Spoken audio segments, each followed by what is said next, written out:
Ya, tadi Mawar ada ngomong sama saya, ini nggak apa-apa, dirampungin aja, biar sampai jam 12 malam nggak apa-apa. Terus, saya bilang nggak kesian. Nanti mau di sini sendiri ya Bang.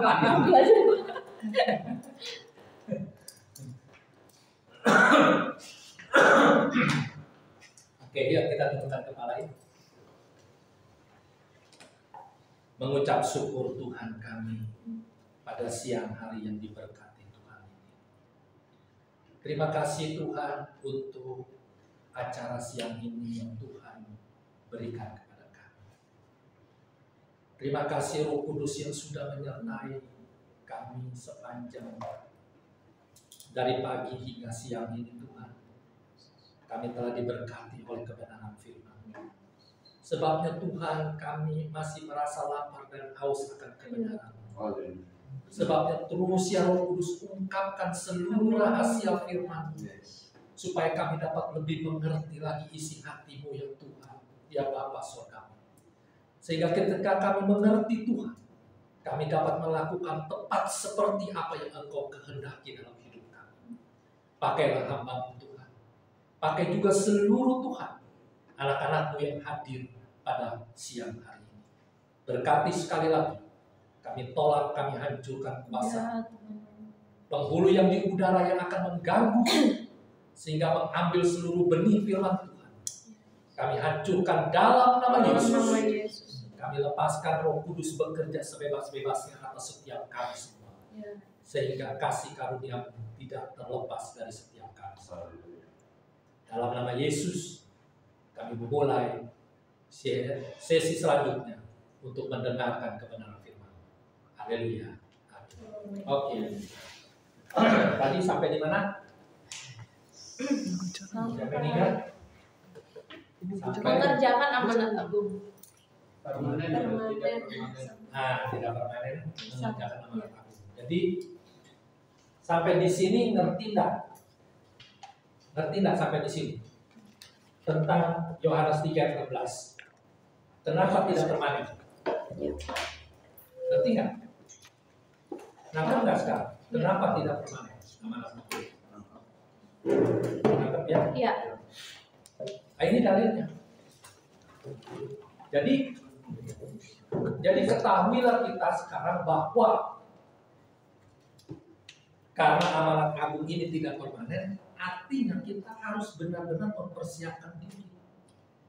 Serius sama Tuhan. Ya. Rohani yang dewasa itu bukan diukur dari berapa seringnya ada dalam gereja. Ya, betapa rajinnya pelayanan di gereja. No, enggak. Kedewasaan rohani seseorang tidak diukur.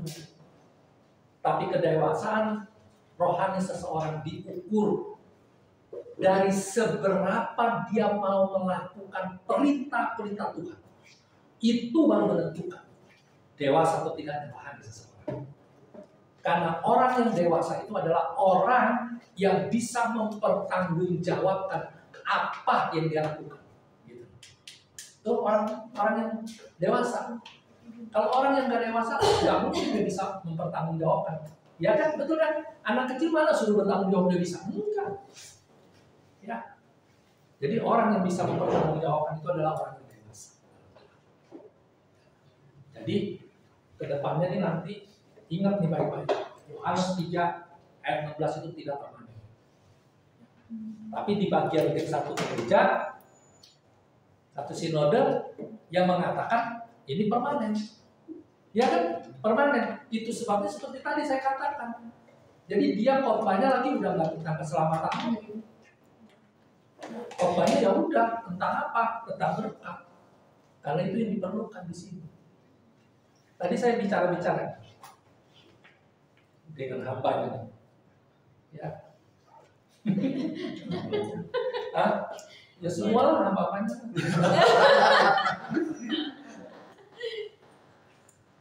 Ya, bicara apa tadi ya? Tentang bahwa hukum berkat sama hukum keselamatan itu berbeda. Hukum berkat dia ada. Kalau kita mau menerima berkat, mau dapat berkat, lakukan saja hukum-hukum berkat. Keselamatan hukumnya adalah, jadi hukum keselamatan itu bisa mengintervensi hukum berkat. Tapi hukum berkat tidak bisa mengintervensi hukum keselamatan. Tidak bisa. Tidak bisa. Nah itu sebabnya banyak kan kalau kita bisa melihat orang-orang di luar Yesus itu banyak yang kaya-kaya, betul nggak? Ya kan banyak yang tajir. Contoh tokoh yang kawakan lah zaman jadul, zaman Soeharto siapa? Lim Swee Leong, pernah dengar nggak itu namanya? Itu konglomerat kan dia kan? Ya, yang dulu dia punya itu tuh apa? Bimoli, itu dia pabrik Bimoli juga. Terus kemudian dia merampas itu Wilmar. Ya, pabrik minyak Wilmar dirampas sama dia, sama Lim Swee Leong. Itu dia dekat sekali sama Soeharto. Kaya nih. Tapi nggak percaya Yesus. Kaya dia. Kenapa dia bisa kaya? Karena dia melasukan hukum berkat. Apa hukum berkat? Beri maka kamu akan menerima. Betul kan? Ya kan? Ya. Itu. Menabur kamu akan menuai. Itu hukum berkat. Jadi sebenarnya hukum berkat gak perlu diajarin lagi di gereja, suruh baca aja Alkitab orang udah lakukan saja hukum berkat.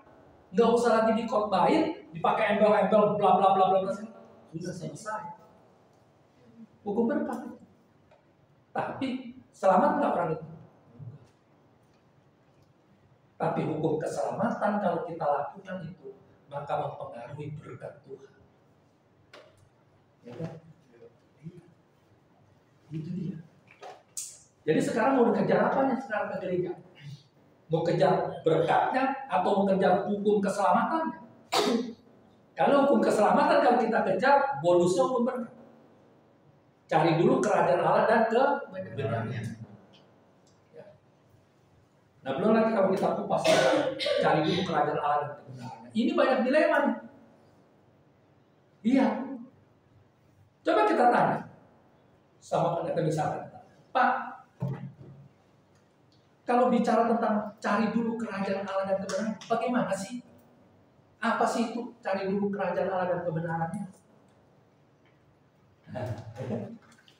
Banyak yang bilang bahwa kalau cari dulu kerajaan Allah, gini loh, sebelum berangkat kerja, sebelum berangkat berniaga, usaha apa, baca firman Tuhan, saat teduh pagi-pagi dulu, baca firman Tuhan, bla bla bla bla sebagainya, udah berdoa, baru berangkat kerja, baru berangkat niaga.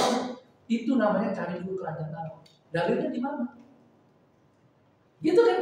Ya. Jadi semua apa yang kita diajar harus bisa yang ngajarnya mempertanggungjawabkan dengan dalil firman Tuhan. Gitu kan? Baru kita percaya. Kalau enggak, jangan mentah-mentah kita percaya, kita telah lagi. Makanya Tuhan bilang, umatku binasa oleh karena tidak berpengetahuan. Gitu. Umatku binasa oleh karena tidak berpengetahuan. Nanti nih, bahkan bukan nanti, sekarang ini aja sudah mulai bermunculan nabi palsu, guru palsu, pendeta palsu, gembala palsu. Gak lama lagi puncaknya Mesias palsu datang.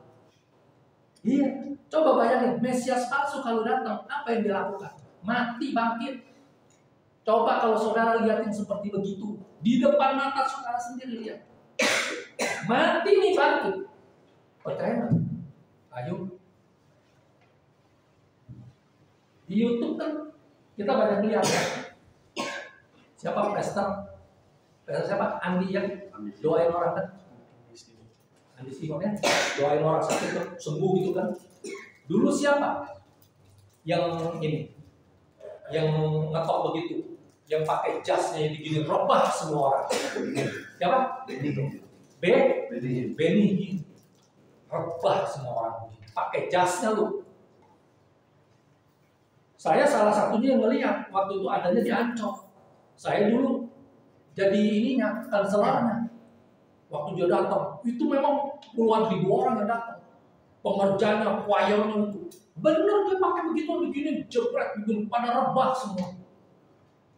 Saya sih ngeliatin begini antara percaya nggak percaya saya. Gitu. Tapi namanya dulu saya itu udah puluhan tahun yang lalu. Tapi kemudian apa? Dari mulutnya sendiri dia menyatakan bahwa dia menipu jemaat. Mulutnya sendiri bertobat. Dia mengaku dia menipu jemaat dengan aksi-aksi. Tapi bersyukur dia gentleman, diakui sama dia. Sekalipun sekarang lanjut, udah nggak ada namanya lagi. Ya kan? Nggak ada namanya. Gara-gara apa? Begitu dia pulang, kopernya udah di depan rumah. Semua kopernya di depan rumah. Rumahnya terkunci. Bininya pergi. Diceraiin dia pelayanan dan ke sono kemari keliling dunia dan bini kagak dibawa. Ya emang tuh bini pajangan apa? Tahu apa yang terjadi? Pergi sama sekretarisnya.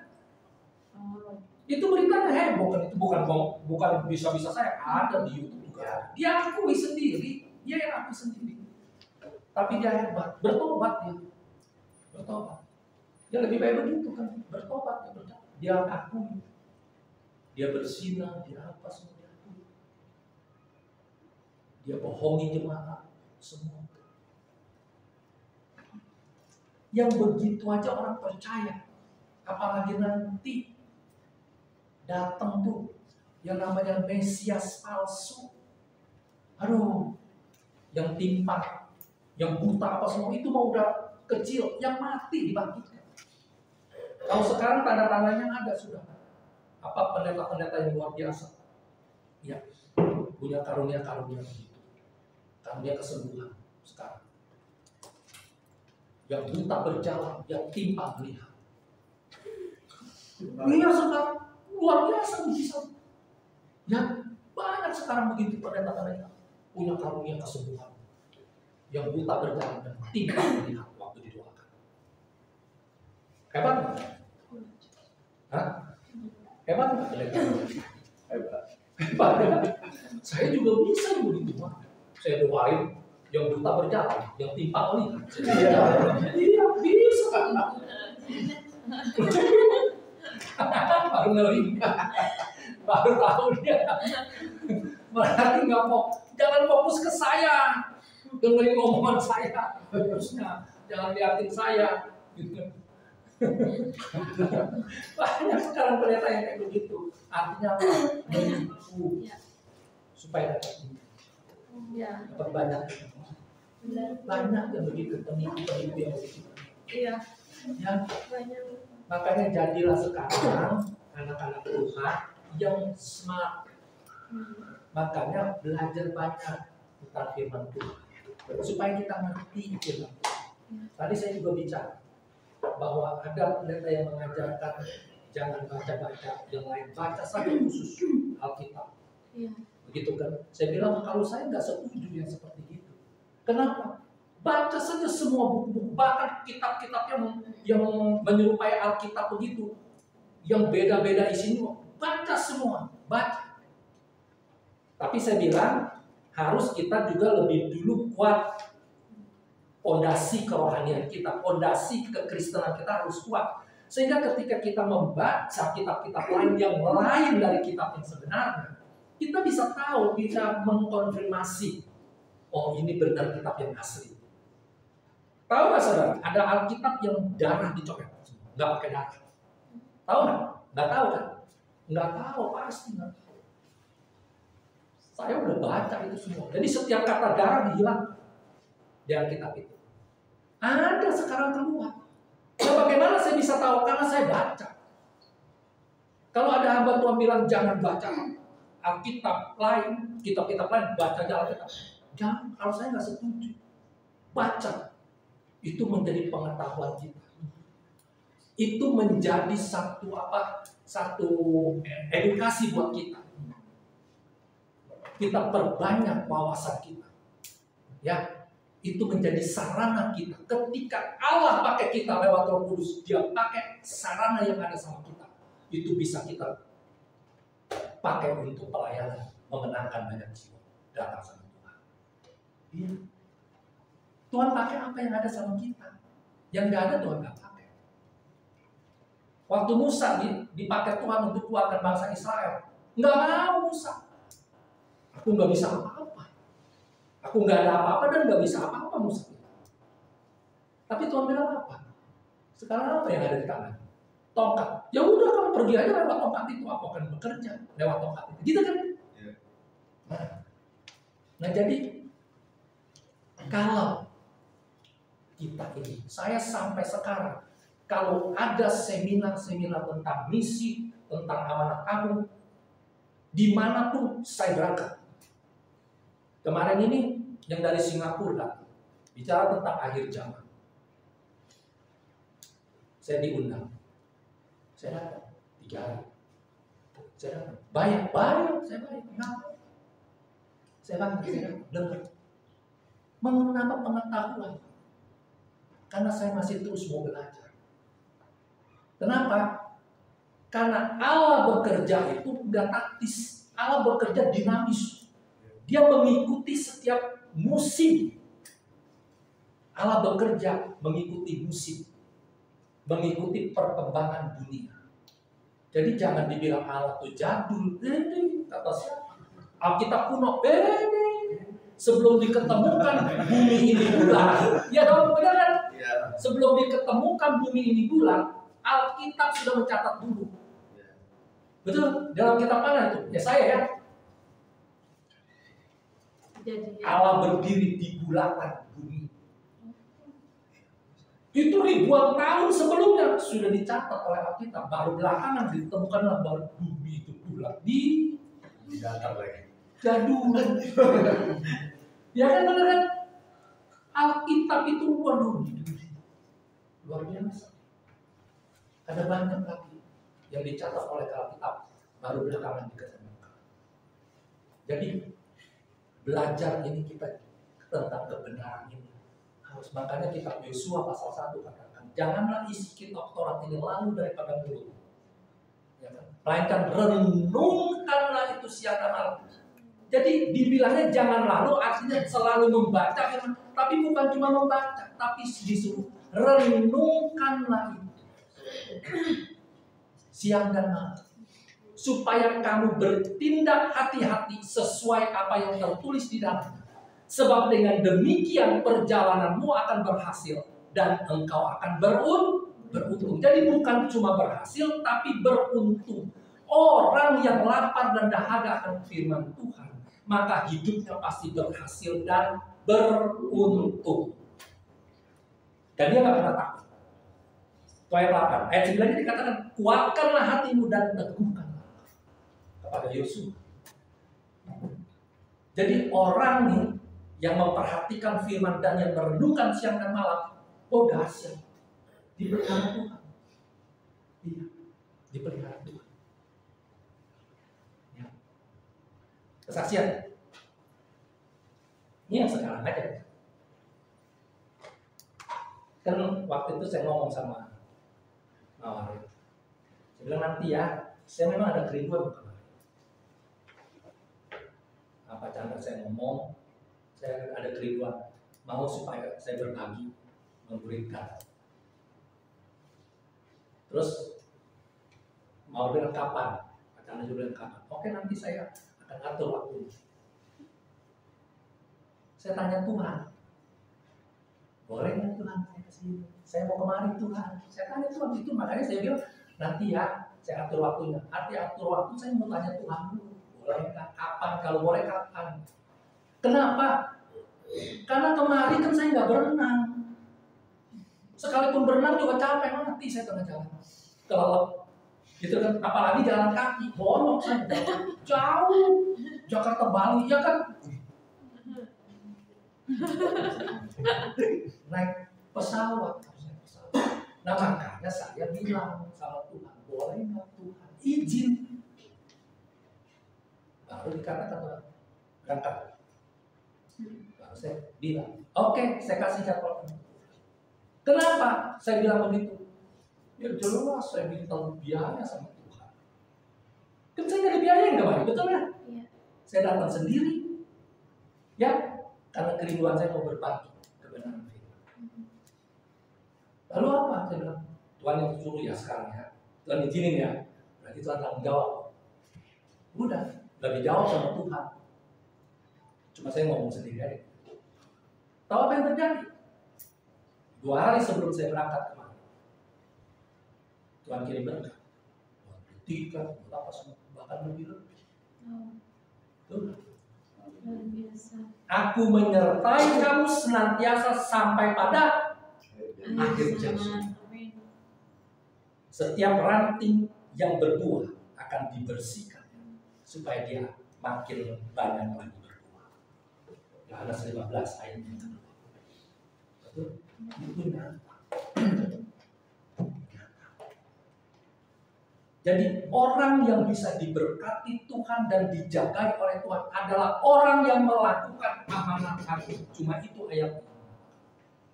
Aku menyertai kamu senantiasa sampai pada kesudahan alam. Senantiasa artinya disertai dalam seluruh aspek hidup kita. Saya nih, melakukan amanat hukum udah puluhan tahun. Nggak pernah saya sakit. Nggak pernah saya sakit. Kalaupun saya sakit cuma flu, minum prokol, tidur, selesai. Kenapa? Karena saya ngomong sama Tuhan. Tuhan, kalau saya sakit, yang rugi bukan saya. Iya dong, yang rugi Tuhan. Kenapa rugi? Ya saya nggak bisa misi. Gitu kan? Berarti jangan salahin saya loh kalau saya nggak melakukan amanat aku. Saya mau melakukan amanat aku. Tapi kenapa Tuhan nggak kasih sehat saya? Tentunya saya juga ngejaga, ya kan? Jangan mentang-mentang saya udah serang sama Tuhan terus saya makan sembarangan, gitu kan? Nggak jaga kesehatan, gitu kan? Tetap hujan ya saya minggir, nggak mungkin saya tabrak ya Tuhan gagain, saya tabrak hujan masa besok udah flu meriang. Nggak gitu juga gitu kan? Bagian kita lakukan, tapi ada bagian Tuhan yang pasti menjaga itu. Siapa itu orang yang melakukan amanat Allah? Percaya sebenarnya. Tahun 98 bisnis saya habis kerusuhan. Mobil saya 3 dibakar. Habis bisnis. Swalayan saya tuh dijarah dari jam 11 sampai jam 3 dini hari. Dijarah. Dijarah itu dirampok, diambil itu. Ya. 98 Mei 98 habis buras ras. Istri saya bisnis kosmetik di setiap Hero, Matahari, apa semua ada konternya. Jabodetabek lebih dari 200 lebih outlet kosmetik dijar semua habis. Singkat cerita, Mei 98 buras total, cuma ke bawah mobil satu ke bawah pulang, yang lainnya dimakan. Mau makan susah, anak udah 3, masih kecil-kecil, makan makan pinjam. Tapi ajaibnya Agustus saya disuruh Tuhan beli rumah di BSD. Ajaib Tuhan. Orang gila. Kerusuhan Mei Agustus saya disuruh beli, Tuhan suruh saya beli rumah di BSD. Kalau saya kan Jakarta, bisnis saya di Tangerang juga, tapi di bagian barat. Saya ngomong Tuhan gimana saya? Tapi waktu itu saya lagi marah sama Tuhan. 2 tahun saya nggak pernah mau pelayanan. Marah sama Tuhan. Ini saya bercerita dulu ya, bahwa orang yang melakukan amanat agung itu pasti dijagain Tuhan. Amin. Dan pasti dijamin Tuhan. Pasti, gak usah takut. Saya marah tahun 98 Mei kejadian. Di tengah saya marah, tiba-tiba Tuhan suruh saya beli rumah. Tapi yang paling ingat nih, sudah dengar. Tapi yang paling anehnya lagi, saya nggak nolak. Padahal saya nggak punya duit. Kan saya lagi marah nih sama Tuhan nih. Diundang pelayanan saya nggak pernah mau. Saya bilang tidak ada pelayanan. Saya sampai ngomong sama Tuhan, Tuhan sangat tidak adil. Saya nih, saya bilang Tuhan betapa saya kurang korbannya sama Tuhan. Saya pengerja yang militan di satu gereja lokal. Saya donatur di situ juga. Ya, saya layani siang malam. Tapi ada teman saya Tuhan yang ke gerejanya aja kapal selam, timur tenggelam, melayani juga kagak bener. Dia dalam kelompokan merdeka, jangan lagi dijarah, disentuh aja kagak. Saya urus. Tuhan gak salah, Tuhan. Kenapa saya begini? Marah saya, gak mau diundang pelayan, gak ada pelayan. Jadi pengerja tinggalin, saya diam di rumah, nggak ke gereja saya, marah saya. Tapi waktu saya marah, Tuhan suruh saya beli rumah Agustus ya, 98 juga. Yang anehnya saya nurut, karena saya lagi marah kan, saya nurut. Udah saya pergi aja cari rumah, mulai di BSD, Tuhan tunjuk di sana. Saya beli rumah itu dekat kawasan perumahan Mahkamah Agung. Jadi di situ pejabat-pejabat semua, Tuhan suruh saya beli di situ. Saya beli. Begitu saya beli, sampai nih yang jualnya, saya ingat namanya si Pak Bagio. Dia itu rupanya gembala sidang dari GBI. Waktu saya bilang saya mau beli rumah, dia liatin saya dari kepala sampai bawah, dari bawah sampai bawah. Bapak yakin pengen beli rumah? Itu Agustus Mei. Yang ada orang pada eksodus keluar ngejualin semua hartanya. Betul? Ini datang orang gelo nih, datang satu nih pengen beli rumah. Akhirnya dia bilang begini, Pak Bagio ini yang partainya dia bilang, kalau begitu, kalau Bapak serius, udahlah Bapak pergi. Pilih saja rumahnya yang mana. Bapak tentuin sendiri, dia bilang, kredit mau berapa tahun silakan Bapak tentuin sendiri, bayarnya pun tentuin sendiri. Bayar. Saya udah gelo, dia ada lebih gelo lagi. Dia suruh pilih rumahnya sendiri, ya kan? Terus tentuin kreditnya mau berapa lama, tanpa bunga, sebulan mau bayarnya berapa, tentuin aja sendiri. Tuh, belakangan baru saya sadar, oh kenapa Tuhan suruh saya beli di rumah di situ. Rupanya nanti Tuhan minta saya pelayanan di sana di BSD itu. Nah, kenapa Tuhan suruh saya beli di bulan itu pas kerusuhan itu? Karena itu dia kemudahan yang dikasih dan harganya murah, kredit tanpa bunga, nentuin sendiri, bayar sendiri lebih murah. Itu dia, Tuhan tahu saya nggak punya duit. Gitu. Tuhan tahu. Saya pulang, orang sama istri. Dari mana? Dari BSD. Ngapain beli rumah? Beli rumah. Udah sampai kaget. Laki pun, di suami gue udah stres rumahnya nih. Uang makanannya susah di sini. Kalau orang beli rumah nih, uang makanannya susah serius benar. Sampai mungkin ya, cuma dia nggak ngomong aja nih laki gue udah stres. Wah gawat nih dia. Begitu kali ya. Terus begitu dia ngomong, mau bayar pakai apa? Dia bilang, kan ada DP-nya, iya ada, kecil DP. Terus mau bayarnya pakai apa? Baru saya sadar, iya juga ini mau bayar pakai apa? Iya juga, baru saya sadar setelah sampai rumah, saya jadi jalin janji berapa hari, dalam mau bayar DP-nya. Baru saya sadar, iya mau bayar pakai apa? Aduh, pusing lagi tuh. Akhirnya malam-malam saya baru begitu. Tuhan bilang, jual mobil. Yang satu jadi kijang nih, satu-satunya jual mobil. Jual mobil. Yang lebih dasar lagi mau aja saya jual mobil. Begitu udah jual mobil, saya bayar ke DP-nya. Terus saya ngomong, saya naik angkot ke sana. Terus saya ngomong, Tuhan mobil udah dijual. Terus saya kalau mau nganterin anak sekolah bagaimana ini? Oh, beli motor tuh. Jadi ada uang sisa saya beli motor. saya foto. Tapi dalam kondisi marah. 30 Agustus saya dikasih mimpi sama Tuhan clear sekali. Jadi nih saya mau kasih satu masukan ya. Kan kita suka mimpi loh. Ya. Kadang-kadang kita nggak tahu nih mimpi yang asli nih sama mimpi yang enggak. Mimpi yang dari Tuhan sama yang enggak. Gitu kan? Kadang-kadang kita sama kan. Pokoknya kita mimpi aja gitu kan. Ini saya mau kasih tahu nih. Kalau mimpi yang dari Tuhan, ya satu itu kepentingannya pasti buat orang lain. Itu yang pertama. Yang kedua, mimpinya clear, nggak ada sama-sama. Clear, bersih, seperti kita nonton film begitu bersih. Tuhan kasih mimpinya begitu. Itu contoh.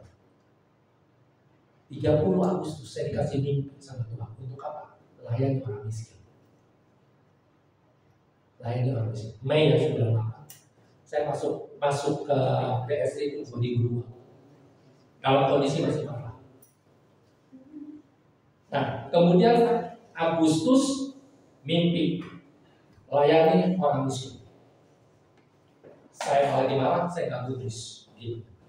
Nanti tahun 2000 bulan September kasih mimpi yang sama clear layani orang miskin. 2 kali. Saya nggak gubris. Lagi marah saya. Melayani orang miskin. Bagaimana melayani gua aja miskin, gua suruh layani orang miskin, gua layani pakai apa dan gitu kan? Logika kan? Layani orang miskin itu banyak biaya yang harus dikeluarin. Tuhan dalam hati saya nggak salah gitu. Orang miskin, lu suruh jalan, gua layani orang miskin. Kenapa gua dibikin miskin? Gitu. Udah cuek. Nanti tahun 2002. Bulan Agustus dikasih mimpi yang sama, clear, sama layani orang miskin. Waktu itu 2002 baru saya sadar. Ini 3 kali Tuhan kasih mimpi sama saya, mimpi yang sama, persis seperti itu. 3 kali ini nggak main-main. Baru saya sadar, waduh ini nggak main-main. Saya udah pindah 2002 ke BSD. Lalu apa yang terjadi? Pada malam saya dibangunkan. Begitu dibangunkan ada suara dalam hati. Baca Maleakhi pasal 3. Baca Maleakhi pasal 3. Waktu saya dengar begini, nah ini Tuhan dari gara-gara sama saya. Dalam hati saya, Tuhan gara-gara. Udah tahu gua miskin, gua gak punya kerjaan apalagi usaha. Kenapa suruh baca Maleakhi pasal 3? Konotasinya ayat 10. Begitu betul enggak? Loh iya, konotasinya enggak saya gubris. Saya tidur aja, udah tidur. Selang beberapa waktu kemudian ada lagi tuh suara dalam hati, bangun baca Maleakhi pasal 3. Dalam hati digerakkan untuk baca. Saya nggak gubris.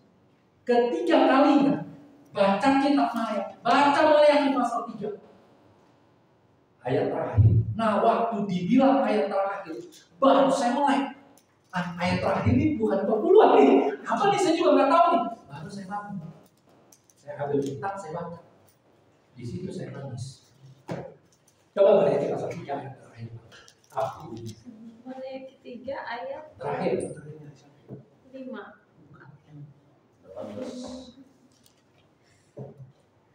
Oh iya, Mas. Maka kamu akan melihat kembali perbedaan antara orang benar dan orang fasik, antara orang yang beribadah kepada Allah dan orang yang tidak beribadah kepadanya. Saya nangis. Turun saya berlutut. Saya nangis dan saya minta ampun sama Tuhan. Kalau Tuhan suruh saya melayani orang miskin. Saya bilang, Tuhan, mulai hari ini saya dedikasikan hidup saya 98% saya dedikasikan untuk melayani Tuhan. 2% kalaupun Tuhan izinkan, saya baru saya goyah untuk kehidupan jasmani saya. Saya bilang gitu. Pada waktu saya diproklamasikan itu dan saya berperkara dengan Tuhan, maka mulai saat itu Tuhan ambil alih kehidupan saya. Dalam kurun waktu yang gak lama, hidup saya diubah Tuhan. Luar biasa. Berkat Tuhan yang menghidupkan saya. Ya. Karena saya mulai masuk lagi dalam pelayanan.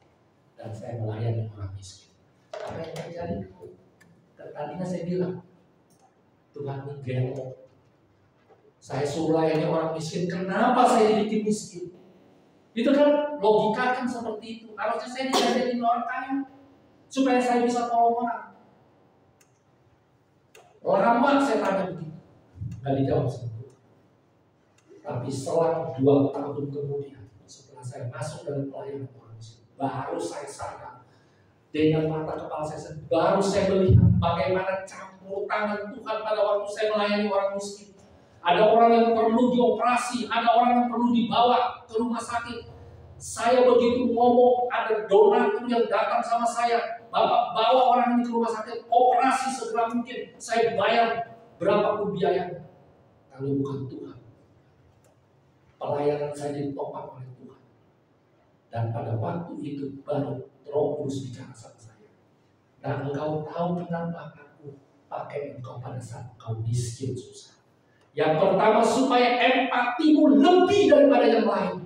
Karena ketika engkau masuk berkomunikasi dengan orang miskin, dia berkata tidak punya uang, dia berkata tidak ada makanan, dia berkata lapar. Engkau sendiri juga sudah mengalami itu, sehingga engkau bisa merasakan empati yang begitu tinggi, sehingga engkau dengan serta dengan kehendak langsung kau akan menolong orang itu. Tapi juga engkau harus mengerti, kalau engkau kaya, engkau akan sombong, engkau tidak mengandalkan aku lagi. Itu sebabnya aku sengaja aku buat engkau seperti ini, supaya engkau melihat bagaimana campur tangan aku menyertai setiap pelayanan, sehingga engkau tidak lagi bisa berbagi. Saya melayani itu 6 tahun saya masuk dalam pelayanan orang miskin. Dari jemaat 35 orang, Tuhan bawa sampai jemaat 1.300 orang. Sekali orang datang bertobat, dia datang ke gereja sampai 1 angkot, 2 angkot, 5 angkot sekali datang, naik terus. Dan di situ baru saya sadar bahwa memang jalanku bukan jalan, kepikiran bukan kepikiran. Itulah Tuhan. Sampai sekarang saya tidak pernah berhenti menyampaikan kabar baik. Dan ini saya bagikan ke semua orang, supaya mereka juga bisa tahu dan melakukan. Jadi kalau saudara kepingin disertai Tuhan, dipelihara Tuhan, diperhatikan Tuhan, lakukan dengan baik. Hanya itu sendiri, itu satu-satunya yang Tuhan jangan. Aku menyertai kamu senantiasa. Senantiasa artinya seluruh aspek hidup kita disertai Tuhan senantiasa sampai pada akhir zaman, sampai Tuhan datang kita disertai Tuhan. Amin. Amin. Opini saya. Oke. Jadi Yohanes 3 ayat 16 sudah jelas, dia tidak permanen.